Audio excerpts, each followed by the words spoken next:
वो सब एक हो जाए। बीजेपी का मानना है कि अगर एआईएडीएमके के सारे घटक दल मिलकर एक हो जाएं तो ये बड़ी ताकत बन जाएंगे और इनके साथ बीजेपी का अलायंस होता है तो डीएमके को हराना आसान हो जाएगा। लेकिन ईपीएस की कोशिश है, उन्होंने 6 अक्टूबर को फ़ोन पर बात की है विजय से, और उनकी कोशिश ये है कि किसी तरह से एआईएडीएमके और विजय की पार्टी का अलायंस हो जाए।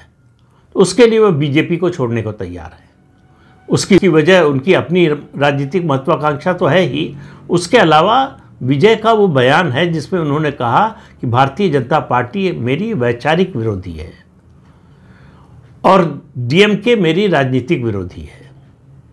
तो वो इसका फ़ायदा उठाना चाहते हैं, लेकिन राजनीति में कुछ भी सीधा सीधा नहीं होता है।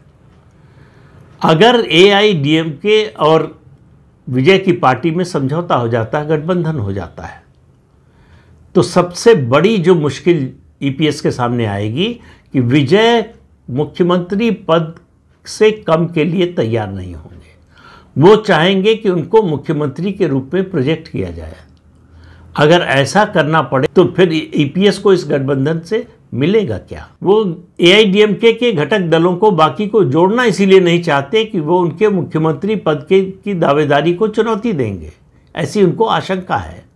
और वो अपने को एनडीए का मुख्यमंत्री पद का उम्मीदवार घोषित कर चुके हैं, तो ये पद वो विजय को देने के लिए तैयार नहीं होंगे।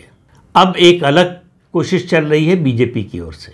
करूर की घटना के बाद जो भगदड़ हुई जिसमें 41 लोगों की मौत हुई, विजय थोड़ा बैकफुट पर है।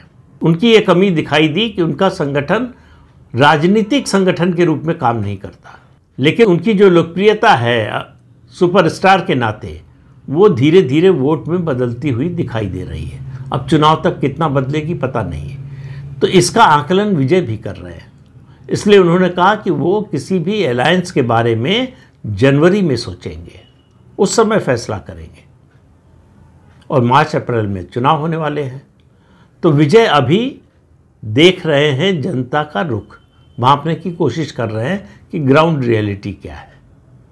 लेकिन एक बात में जो कन्फ्यूजन नहीं है डीएमके विरोधी पार्टियों में कि डीएमके को किसी भी हालत में सत्ता से हटाना है, और डीएमके को लग रहा है कि सत्ता में आने का रास्ता एक ही है कि उसके विरोधी बटे हुए रहें।